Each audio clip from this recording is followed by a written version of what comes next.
Pagpapatuloy po natin ang ating pag-aaral sa pinakamaikling aklat sa Old Testament, which is the Book of Obadiah. Hindi familiar sa karamihan, and yet marami tayong mga makikitang mga katotohanan na hopefully magiging applicable din sa atin.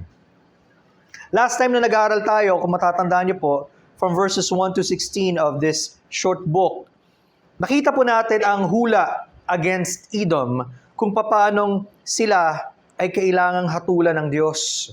Remember, Edom, sila yung descendants ni Esau. Gaano katotoo yung kasabihang like father, like son, like mother, like daughter. Somehow namamana. Yung paglayo ni Esau, na hindi niya namalayan, lumayo siya sa Diyos. Lalo na nung binaliwala niya yung kanyang birthright, naipasa sa kanyang mga sumunod na saling lahi, sumunod mga henerasyon. And this time, dumating na yung panahon para sila ay hatulan ng Diyos para sa kanilang mga maling ginawa, lalo na pagdating sa kanilang supposed to be kapatid na bansang Israel. Remember, Israel came from Jacob. Magkapatid sila eh. Ang paalala from verse number 10 na pinag-aralan natin last time, "For violence against your brother Jacob, shame shall cover you, and you shall be cut off forever." Paalala sa atin the importance of our legacy. Ano ba yung ating iniiwanan? Of course, it is good to live our lives, pero wag lang nating isipin yung pangayon. Ano mangyayari kapag mas maraming tao ang sumunod sa atin? Saan natin sila dadalhin? At marahil, hindi ito naisip ni Esau during his time. Whether we like it or not, we are leaving behind a legacy to the next generation. Mabuti man yan o masama, may iniiwan tayo talaga sa kanila. Now again, marahil alam nyo na ang comparison na binigay patungkol sa buhay ni Jonathan Edwards na isang lingkod ng Diyos at mangangaral ng salita ng Diyos who became a Christian in the 1700s. Pinag-aralan nila ang buhay ni Jonathan Edwards. Out of his 1,394 known descendants sa lahi niya, lumabas ang 13 college presidents, 65 college professors, 30 judges, 100 lawyers, 60 physicians, 100 pastors, 75 Army and Navy officers, 60 prominent authors, 3 U.S. senators, 80 public servants in various offices, and 1 vice president. On the other hand, may nakasabay siya sa kapanahunan niya, ang pangalan niya ay Max Dukes. Iba naman ang lifestyle ng taong ito. Walang pakialam sa Diyos, palagi naglalasing, at walang matinong trabaho, walang pagmamahal sa pamilya, and obviously, makasarili. Pinag-aralan naman nila, out of his 1,020 known descendants, 310 died as beggars, mga pulube. 150 were criminals, 7 of whom were murderers, 190 were prostitutes, 100 were drunkards. What are we saying? Again, it's a question of saan natin dadalin ang mga tao marahil na meron tayong influence. Ito ba ay palapit sa Diyos o palayo sa kanila? Kapag ka nga daw may susunod sa atin, saan sila darating o saan sila pupunta kung tayo ang susundan? Diba, alam niyo yung illustration, kapag yung tatay o nanay nasa beach, tapos yung kanilang mas malaking paa, susundan ng mas maliit na paa ng bata, saan natin dadalhin yung younger generation? Now, hindi ibig sabihin na ang dapat main goal lang natin ay maging maayos lang ang pamilya natin. At hindi ibig sabihin na maayos na buhay nila, may sarili-sarili na silang career, I'm done. Ganun ang sabi ng maraming parents, di ba? Basta na pagtapos ko sila, tapos na. Hindi eh. Ang ating main prayer and goal, sana rin kung tayo godly in the sight of God, godly parents or godly elders, yung mga susunod sa atin would be godly generations also. We would have that godly line if God will be pleased to save them. Yun naman yun eh. The ultimate, makilala nila ang Panginoon. So, ano ba ang iiwanan natin sa kanila? Now remember, the name of Obadiah means worshipper of Jehovah or servant of Jehovah. Now, napaka-interesting bakit? Sa isang lingkod ng Panginoon at sumasamba sa Diyos, napakalaking contrast o kabaliktaran nito sa mensaheng dadalhin niya of judgment to a very proud nation of Edom.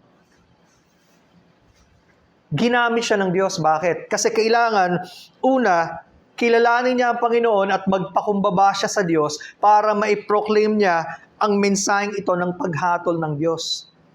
Imposibleng gamitin ng Panginoon ang isang tao na hindi muna binigyan ng pagpapakumbaba ng Panginoon.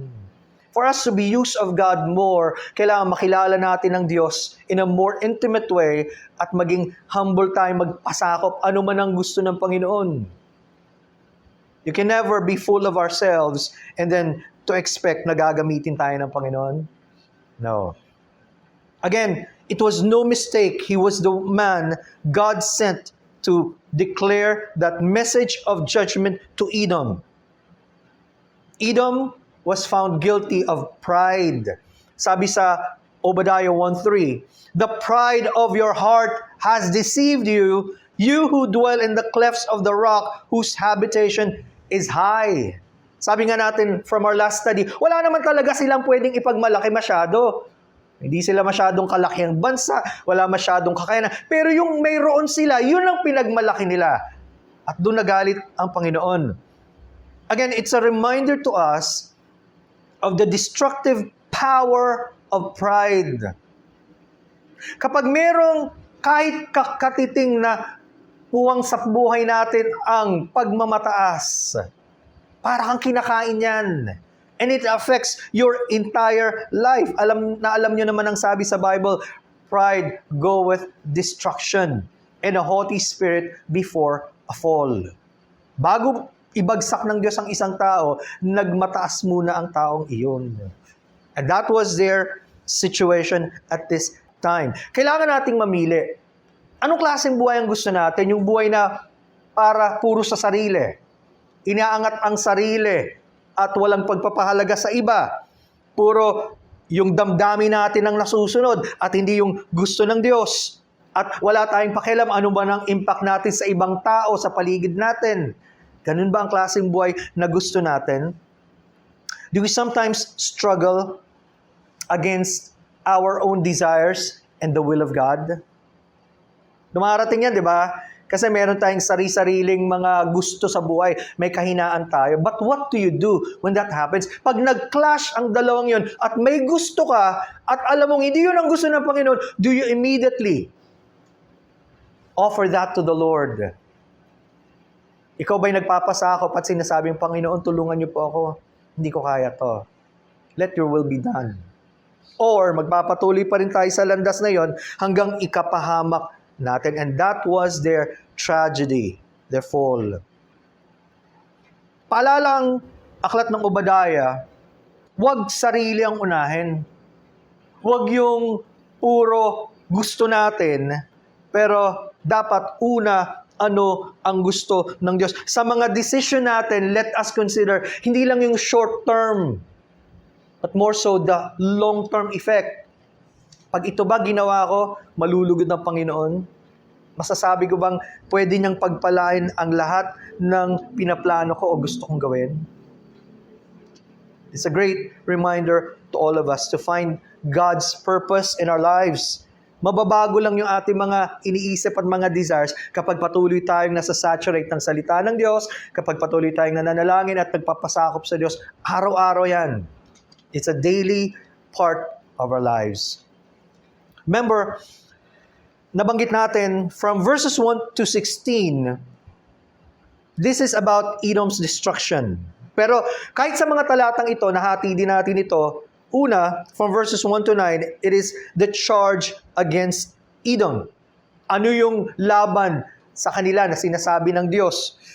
And then from 10 to 14 is the crime of Edom. Ano yung mali nilang ginawa? And then, of course, from 15 to 16 is the catastrophe of Edom. Titingnan natin yung simula sa verses 10 to 14. The crime of Edom. Sabi sa verse 10, "For violence against your brother Jacob, shame shall cover you, and you shall be cut off forever." Yung salitang violence, ibig sabihin, yung kanilang ginawang kasamaan, their injury or the harm they did to their brother Jacob. At hindi lang ito minsanan. Maraming taon nilang ginawa ito. Hanggang, sabi nga nila, mapuno na yung salop.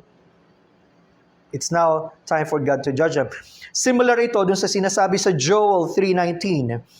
"Egypt shall be a desolation, and Edom shall be a desolate wilderness for the violence against the children of Judah, because they have shed innocent blood in their land."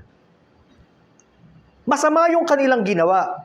Pero bakit lalo siyang naging mas masama o karumal-dumal? Sapagkat ginawa nila sa kapatid nila. Kung sa kaawayan, siguro alam mo, lalo na in a time of war, maiintindihan mo. Pero sa kapatid, ginawa, hindi nagustuhan ng Panginoon iyon. Pero alam nyo, kahit sa gitna ng masamang trato nila sa bansang Israel, ang utos ng Diyos, huwag gaganti ang Israel sa Edom. It's found in Deuteronomy 23:7. Ito ang utos ng Diyos sa kanila at that time. "Thou shalt not abhor an Edomite, for he is thy brother." Yun lang magtanim ka ng sama ng loob, yung galit na galit ka, huwag mong gagawin, kapatid mo pa rin yan. Why? Alam ng Diyos kung gaano ang nagagawa kapag nagtatanim ka ng sama ng loob. And at the same time, ang Diyos na ang bahala sa kanila at His own right time. See? Now, no wonder, kaya sabi din sa verse 10, "Shame shall cover you and you shall be cut off forever." Dahil sa kanilang mga pinagagawa, dumating ang panahon, sabi ng Panginoon, kahit ang ibang mga bansa, magiging mababa ang tingin sa kanila at hindi na sila kailanman makakabangon. Some people are so proud, sabihin nila, minsan lang yan. Okay lang yan, pwede pa tayong magsimula ulit. But this time, there is no second chance, no more opportunity. Sa tagal ba naman ang binigay sa kanila ng Diyos na pagkakataon? Ano pa nangyari? Sabi sa verse 11, "In that day, you stood on the other side in the day that strangers carried captive his forces, when foreigners entered his gates and cast lots for Jerusalem." Marahil ito daw yung panahon na ang bansang Syria, na matagal ng kalaban ng Israel, ay lumusob sa kanilang bayan, especially in the land of Judea. Tapos, sinakop sila. Nangangahulugan, marami sa kanila ang nahuli at dinala sa kanilang lupain. Now, again, it's understandable kung ginawa ito ng kaaway at alam mo, it's a time of war. Talaga maraming casualties dyan. But ang problema dito, sabi sa Edom, "Even you were as one of them." Imbis na sila yung dapat kakampi. Kapatid sila yung kumampi sa kaaway at umasta na bilang kaaway. Ganon naging kasama ang bayang ito. Sabi sa verse 12, "But you should not have looked," sa ibang translation, "gazed on the day of your brother in the day of his captivity." Ayaw ng Diyos na pag meron kang pwedeng magawa, lalo na sa panahon nila, nakatingin ka lang. Ganon ang ginawa nila. Habang ang kare ng Judah, especially Israel in whole, may nangyayari sa kanilang masama, nilulusob sila, nakatingin lang sila. Wala silang gustong gawing tulong hanggang makita nilang nalilipol ang bayan ng Diyos.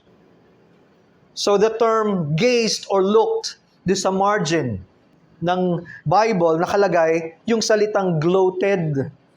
At nung tinignan ko yung salitang gloated, ibig sabihin, to behold the fall with satisfaction. Hindi ka lang nakatingin, masaya kang bumabagsak yung iba. Sabi pa, verse 12, the second part, "Nor should you have rejoiced over the children of Judah in the day of their destruction, nor should you have spoken proudly in the day of distress."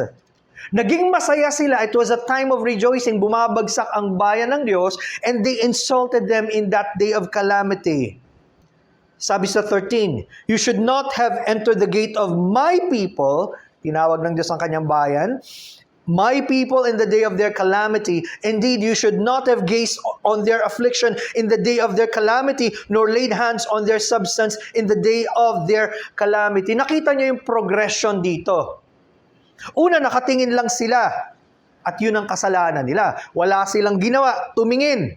Ang problema, nagkaroon pa sila ng pride at natuwa sila habang bumabagsak ang Judah. At sabi doon, hindi na nakontento doon, yung panahong merong mga masasamsam, sila pa yung mga nagnakaw. Again, di ba, uso yan kapag may gera, kung ano yung matitira, kukunin ng kalaban para silang kalaban na pinagkukuha yung pwede pang makuha. Pinagsamantala nila talaga ang bayan ng Diyos. So you will begin to understand bakit seryoso yung sinasabi ng Diyos sa kanila. At ito pa, sabi sa 14, you should not have stood at the crossroads to cut off those among them who escaped. Alam nyo na, pag sinabing crossroads, mga dalawa o ilang mga daan na galing sa iba-ibang lugar, meron silang common point. Problema, pinigilan nila yung mga Hudyo na makatakas mula sa kaaway. And we'll discuss that more. Sabi doon sa second part ng 14, nor should you have delivered up those among them who remained in the day of distress. At ito yung pinakamasama sa lahat.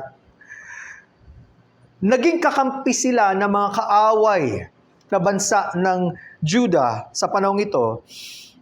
At habang nakikita nila na pwedeng makatakas yung mga kababayan nila o yung supposed to be related sa kanila, hinuli nila o pinigilan nila at yung iba pinatay nila at yung iba ibinenta nila o ibinigay sa kaaway bilang bihag.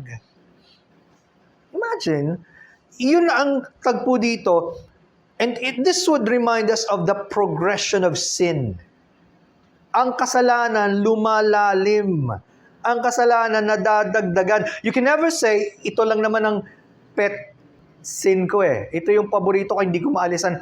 Lumalaki yan. Nadadagdagan yan. Kaya, kapag alam natin meron tayong kasalanan, maliit man yan, huwag na nating ituloy.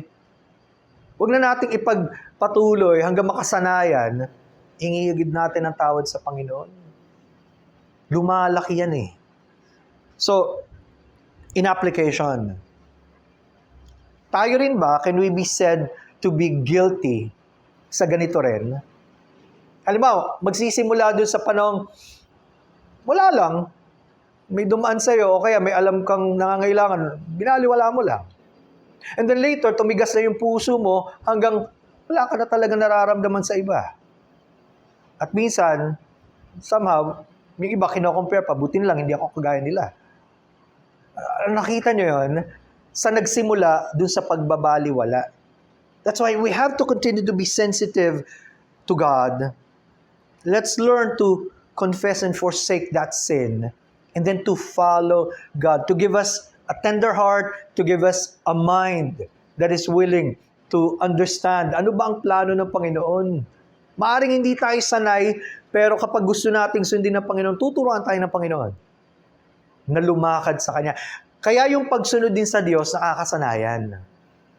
Di ba? Kapag sanay kang sumunod sa Diyos sa maliliit na bagay, kahit malaking desisyon na yan, hindi na magiging mahirap, palagi mo nang ginagawang sumunod sa Panginoon. Pero kung hindi ka sanay sumunod sa Diyos at sanay kang sumuway, mahirapan ka sa panahon ng pagdidesisyon.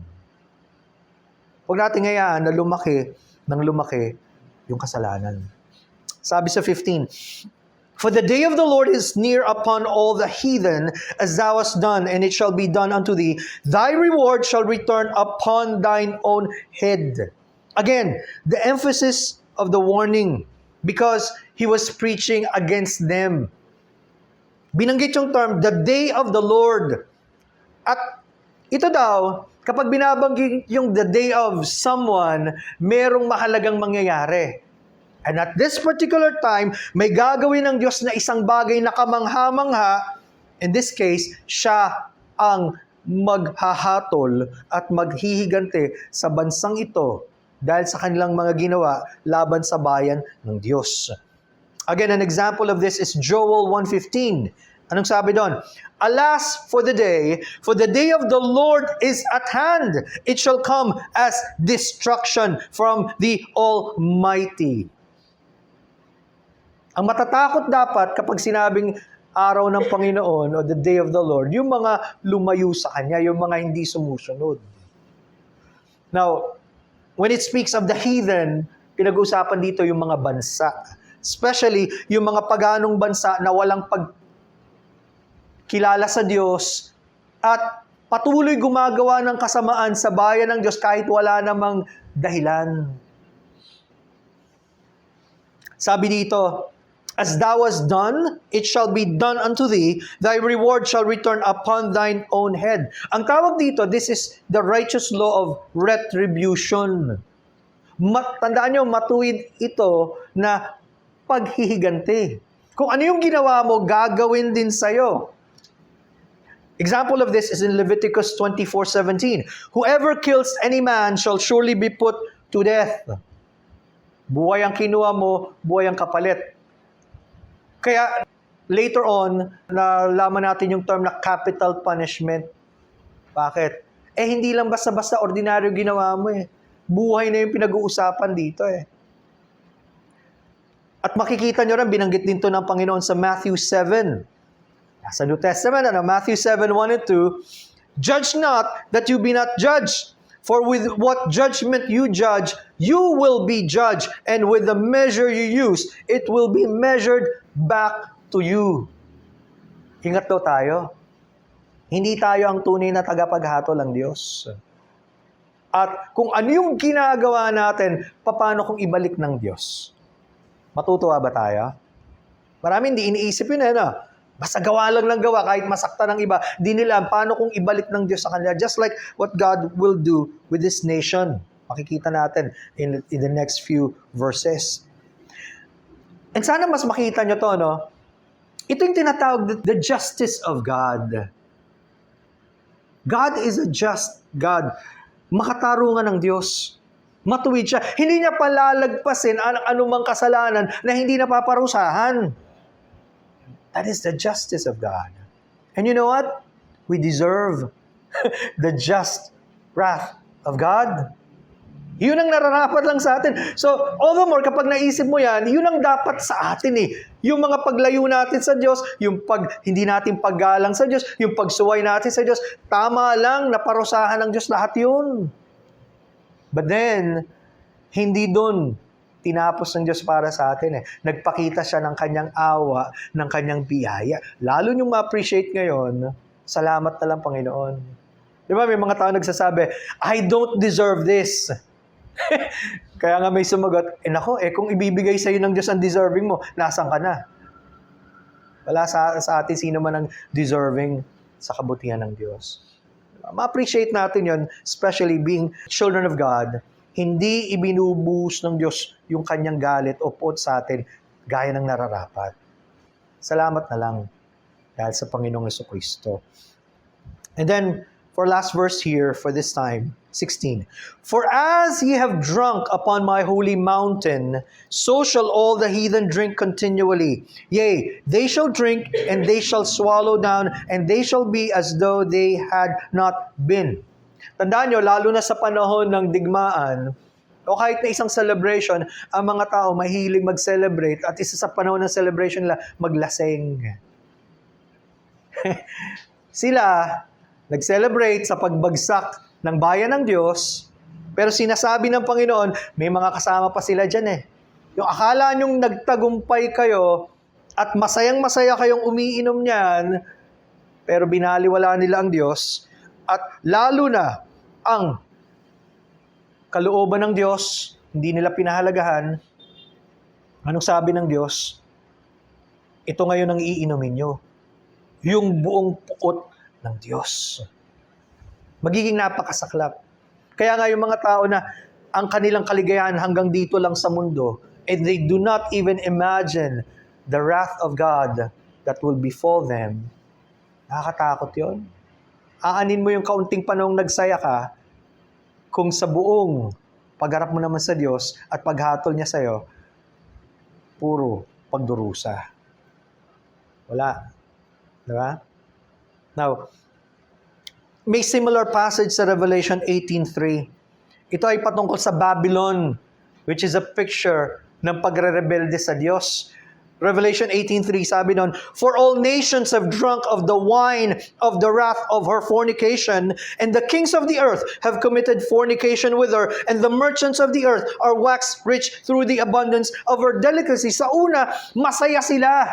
Nagtatampisaw sa kasalanan, nagtatagumpay sila eh. Pero sabi sa verse 6, "Reward her, even as she rewarded you, and double unto her double according to her works. In the cup which she hath filled, fill to her double." Alam niyo, pasalamat tayo mga kapatid. Binibigyan tayo ng Diyos ng karunungan at pangunawa sa mga bagay na ito. Kung hindi, kagaya rin tayo ng karamihan na ang buhay natin ay palayo sa Diyos at nagsasaya tayo sa mga bagay na walang kinalaman sa Diyos. Pero salamat dahil iniahon tayo ng Panginoon. Hindi ba tama lang na sabihin natin sa kanila ang pag-asa na meron sa Panginoong Hesus? Di ba, alam naman natin, just like what the Lord Jesus mentioned, that Christ is in all of the scriptures, dito rin, even in this small book of Obadiah, makikita natin ang Panginoong Jesucristo. Paano? Even in verses 15 and 16, tinalakay natin, makikita natin that Christ is a judge of all nations and of all people. Siya talaga yung tagapaghatol eh. Walang sino mang makakataka sa galit niya eh. Ano ba? Remember, sabi ng Panginoon John 5:22-23, "For the Father judgeth no man, but hath committed all judgment unto the Son, that all men should honor the Son, even as they honor the Father. He that honoreth not the Son, honoreth not the Father, which hath sent Him." At yun ang patunay na hindi po pwede na dediretso ka lang sa Ama, kailangan mo ang Panginoong Jesucristo. At kung paano mo siya pinaparangalan, ganun mo rin pinaparangalan ng Ama. Pero kung hindi mo siya pinapahalagan, hindi mo rin pinapahalagan ng Diyos Ama. Ano ang challenge? Tayo, as the people of God, should be the first to truly honor God. Tayong dapat unang-una na kumikilala sa Kanya ng may mataas na pagtingin, gusto nating malaman at sundin ang Kanyang kalooban, ayaw nating gawin ng mga bagay na kinamumuyan ng Diyos. Dapat siya maging mataas sa ating pagtanaw. Gusto natin siyang parangalan. Remember Psalm 2, verses 10-12? "Be wise now, therefore, O ye kings, be instructed, ye judges of the earth. Serve the Lord with fear, and rejoice with trembling. Kiss the Son, lest he be angry, and ye perish from the way, when his wrath is kindled but a little. Blessed are all they that put their trust in Him." Papalad tayo mga kapatid. Kung kasama tayo sa mga tunay na nagtitiwala sa Kanya, we are blessed. Hindi na pinag-uusapan kung ano mang katayan natin sa buhay, pero pinakamalaga, nasa atin siya at tayo nasa Kanya. Question, would you share that kind of blessing and good news to people? Di ba? Habang ang maraming tao nakaamba sa kanila ang puot ng Diyos, at hindi nila alam ito, nabubuhay sila nang wala lang ang Diyos. Pero sino magsasabi sa kanila? While there's still time, while there's still hope, sabihin natin, tayo ang nakaalam, tayo ang gagamitin ng Diyos to tell them while there's still time. And may the Lord encourage all of us. Hindi sayang ang ginagawa natin para sa Panginoon, pero hindi lang tayo, ang ating pamilya, ang ating church, ang ating mga kaibigan, pati ang mga tao na walang pagkakilala sa Diyos, sabihan natin. May God be pleased to honor His word. Let us pray. Salamat, Panginoon, sapagkat tinuturuan ninyo kami, Panginoon, even from this book of Obadiah. Totoo, Panginoon, na kayo ang pinakamahalaga at dapat naming naising maparangalan ang inyong kalooban nawa ang masunod sa aming buhay Huwag namin kayong patuloy baliwalain gaya ng ginagawa ng karamihan. Alam namin, Panginoon, na totoo ang banta ng paghatol sa kanila. Kaya kung paanong iniahon ninyo kami sa ganoong pot ninyo, tulungan nyo, Panginoon, na mas lalo namin ma-appreciate ang inyong biyaya, ang inyong awa at kaligtasan, at maging daluyan din kami, Panginoon, ng pagpapala sa iba habang pinapayag namin ang inyong mga salita. Kumilos kayo upang magligtas ng mas marami pa. At sa anumang paraan, Panginoon, na magiging pagpapala kami sa bawat isa, gamitin niyo kami, Panginoon, from the smallest to the greatest of ways, sapagkat kayo po ang gumagabay sa bawat isa sa inyong mga anak. Pagpalaan niyo po kami, maging sa aming paghiwa-hiwalay, nabili namin ito sa pangalan ng Panginoong Jesus. Salamat po.